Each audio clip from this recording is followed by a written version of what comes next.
Varicose veins తో బాధపడుతున్నారా? భారతదేశంలోనే బెస్ట్ ట్రీట్మెంట్ అందించే ఏకైక హాస్పిటల్ ఏవిస్. నమస్తే అమ్మా. నమస్తే అండి. మీతో మాట్లాడినా, మీ వీడియోస్ చూసినా, మీ కంటెంట్ ఎక్కడ విన్నా కూడా నేచర్ ప్రతిదీ వింటుంది, ప్రతిదీ ఇస్తుంది. ఏం కావాలో మీరు నేచర్కి చెప్పండి అని చెప్తుంటారు. అంటే ప్రకృతికి ప్రథమ స్థానం ఇస్తారు కదా. అసలు ఎలా చెప్పాలి, ఎలా కనెక్ట్ అవ్వాలి? ప్రకృతి మన మాట వింటోంది అని మనకు ఎలా తెలుస్తుంది? భగవంతుడికి అనేక రూపాలు ఉన్నాయి అని చెప్పి మనం చిన్నప్పటి నుంచి వింటూనే ఉన్నాం, చూస్తూనే ఉన్నాం. మన సంస్కృతి ప్రకారం చాలా రూపాలు ఉన్నాయి భగవంతుడిని. మన సంస్కృతి అనే కదా, మీరు వేరే ఏ మతం చూసినా కూడా వాళ్ళు ప్రకృతికి సంబంధించింది. ఇప్పుడు చూడండి, ముస్లిమ్స్ చూడండి, చాంద్ ఇంపార్టెంట్ వాళ్ళు, అంటే బేస్డ్ ఆన్ నేచర్, అవునా కదా. ఏదైనా కూడా ఇప్పుడు మీరు క్రిస్మస్ చూస్తే స్టార్ బేస్డ్ ఆన్ నేచర్. ఏదైనా కూడా నేచర్ మీద ఆధారపడి ఉంది జీవన గమనము. ఈ సృష్టి మొత్తం, ఈ విశ్వమే కాదు, ఎన్నో పాలపుంతలు ఉన్నాయి, ఎన్నో విశ్వాలు ఉన్నాయి అని చెప్పి మనం చెప్పుకుంటూ ఉంటాం. ఇదంతా కూడా నేచర్ మీద పార్ట్, నేచర్ కూడా వన్ ఆఫ్ ద పార్ట్ అని చెప్పి ఖచ్చితంగా మనం నమ్మాలి. అట్లాగే భగవంతుడు అన్ని రూపాల్లోనూ మనకి అందుబాటులో ఉండాలి అని 5 elements ని కూడా సృష్టించడం జరిగింది. బేస్డ్ ఆన్ 5 elements మన బాడీ కూడా నిర్మాణింపబడి ఉందన్నమాట. సో ఎక్కడైతే ఈ 5 elements ఈ నేచర్లో ఉంటాయో, ఎందుకు నేచర్ మన మాట వినదు అనేది మనం గుర్తుపెట్టుకోవాలి. మీరు చూస్తే కనుక బండరాళ్ళని చూస్తే ఏమిటో భగవంతుడు ఇలా బండరాళ్ళగా పడిపోవడం అని చెప్పాడా అని అనుకుంటాం. కానీ ఆ బండరాళ్ళు లేకపోతే ఆయనకి గుడి ఎక్కడ, మనకి ఇల్లు ఎక్కడ? అంటే నేచర్లో దేన్ని ఎక్కువ రోజులు ఉంచాలి? పువ్వులను చూస్తే ఒకటే రోజులో పని అయిపోతుంది వాటి, అవునా కదా. కూరగాయలని చూస్తే 1 నెల రోజుల లోపల మన కడుపులోకి వెళ్ళిపోతాయి, అవునా. అంటే దేనికి ఇవ్వవలసిన ఇంపార్టెన్స్, ఎంతవరకు లైఫ్ ఇవ్వాలి ఏంటి అనేది నేచర్లో చాలా నిష్ణాతంగా రీసెర్చ్ చేసి భగవంతుడు పెట్టాడని మనం నమ్మాలి. అలాంటి నేచర్లో ఆయన పవర్ కూడా నిక్షిప్తమై ఉంది అని చెప్పి నమ్మాలి. మీరు చూస్తే గనక లక్ష్మీ అమ్మవారి అష్టోత్తరంలో చూస్తే ఓం ప్రకృత్యై నమః అని చెప్తాం. ప్రకృతి ఆవిడే, వికృతి ఆవిడే. అర్థమైందా మీకు? అంటే ఏంటి అని అంటే ఎంతవరకు మీకు పవర్ ఇవ్వాలో నేచరు చూస్తుంది. అలాగే ఎలా వినాశనం అని కూడా మనం చూస్తూ ఉంటాం. పెద్ద పెద్ద తుఫాన్లు కానివ్వండి, ఎక్కడి నుంచి వస్తుంది ఆ ఎనర్జీ? ఇప్పుడు పెద్ద తుఫాన్ వచ్చింది, ఆ వాయుగుండంగా మారింది అని చెప్పి అనుకుంటూ ఉంటాం. అదంతా ఎనర్జీ అంతా ఎక్కడి నుంచి వస్తుంది? అంటే చాలా అబండెంట్ ఎనర్జీ ఉంది ప్రకృతి దగ్గర అని చెప్పి మనం నమ్మాలి. సో మనకి ఏం కావాలి అంటే, మనం పాంచభౌతికమైన శరీరంతో, ఈ ఆలోచనలతో మనం భగవంతుడిని అనుసంధానం, అంటే నేచర్ని అనుసంధానపరచుకోవాలి. బికాజ్ మన శరీరం పాంచభౌతికంగా నిర్మాణింపబడింది కాబట్టి, నేచర్ కూడా మేడప్ ఆఫ్ 5 elements కాబట్టి మీరు ఆ ఫ్రీక్వెన్సీని మెయింటైన్ చేయాలన్నమాట. ఆ ఫ్రీక్వెన్సీని జనరేట్ చేయగలగాలి. జనరేట్ చేస్తే గనక ఎలా రిసీవ్ చేసుకుంటామండి అని అంటే గనక, మీరు చూస్తే ఇప్పుడు చిన్నప్పుడు యాంటీనాలు ఉండేవి, గుర్తుండి ఇలా మూవ్ చేస్తే వస్తుంది, ఇలా మూవ్ చేస్తే వస్తుంది. అంటే ఏంటనంటే ఆ ఫ్రీక్వెన్సీ మనకి టచ్ అవ్వాలి. ఆ టచ్ అయ్యేటట్టుగా మన ఆలోచనలని మనం ప్రిపేర్ చేసుకోవాలి. అంటే నమ్మకమే ఇంపార్టెంట్ ఇక్కడ. మీకు ఏది కావాలి అనేది, ప్రకృతిని ఎలా అడగాలి, ఎలా నువ్వు దాన్ని రిసీవ్ చేసుకోవాలి అనేది ఇంపార్టెంట్. అక్కడ నమ్మకం అనేది చాలా ఇంపార్టెంట్. నమ్మకం తప్పకుండా అవుతుంది అనేది నమ్మాలి. ఇది నేను అడుగుతాను అనేది నమ్మాలి. మీరు ఎలా అంటే, ఒక చెట్టును చూసి నాకు ఇది కావాలి, నాకు ఈ పని అయిపోవాలనుకుంటున్నాను, ఈ జాబ్ నాకు కావాలనుకుంటున్నాను, నాకు జాబ్ వచ్చినందుకు నాకు చాలా సంతోషంగా ఉంది. అలా వచ్చేసిన తర్వాత మీరు ఎంత సంతోషంగా ఉంటారు అని చెప్పి మీరు కనుక విజువలైజేషన్ చేసుకుంటే అదే జరుగుతుంది మీ లైఫ్లో. చిన్నప్పుడు నుంచి మనకి పెద్దవాళ్ళు చెప్పింది అదే.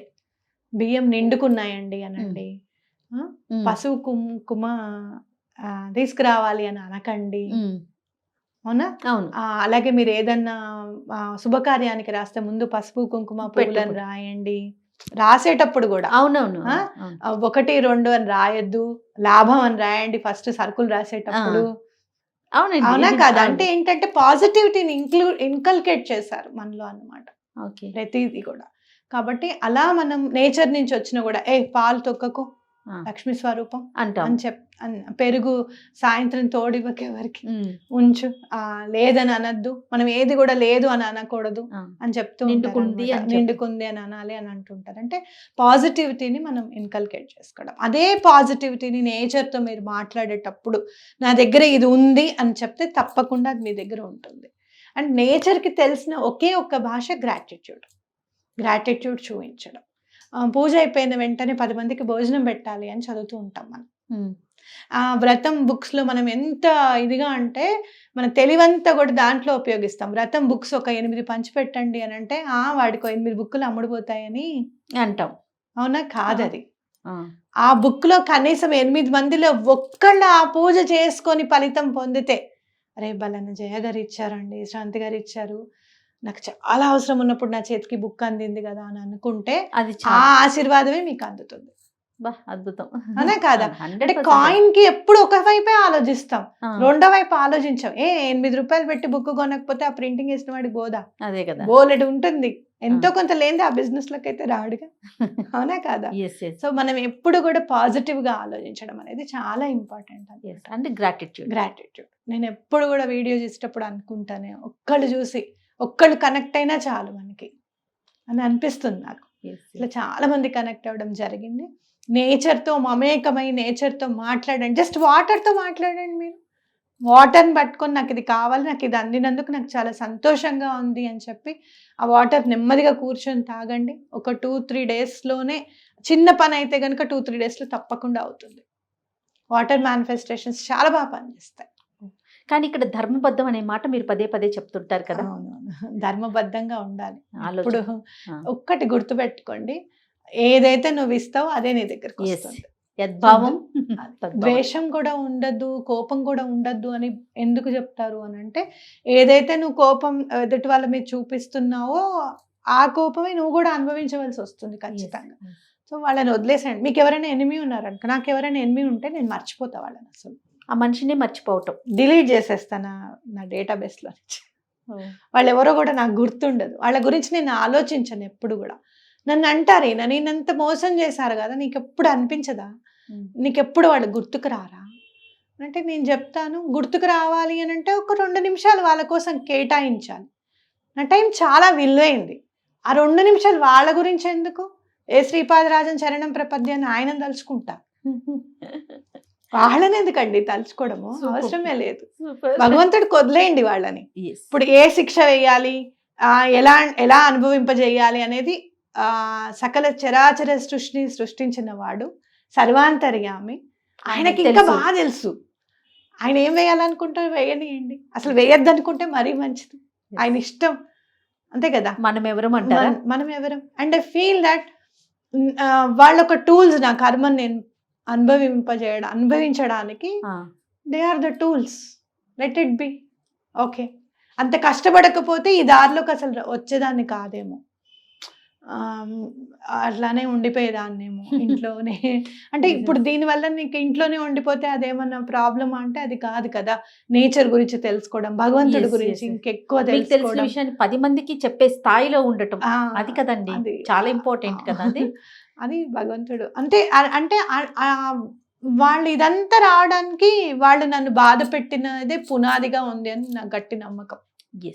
అదర్వైజ్ మేబీ నేను ఇక్కడ ఉండేదాన్ని కాదేమో. నేచర్ని నమ్మకంతో ముందుకు వెళ్ళాలి. నమ్మితే తప్పకుండా అవుతుంది పని. నాకు 2020లో ఒక సర్జరీ జరిగిందండి. ఓకే. అయితే నేను ఎట్లా అసలు రిపోర్ట్స్ మంచిగా రావాలి నాకు అది ఇది అని అనుకుంటుంటే వాటర్ మేనిఫెస్టేషన్ చదివాను నేను.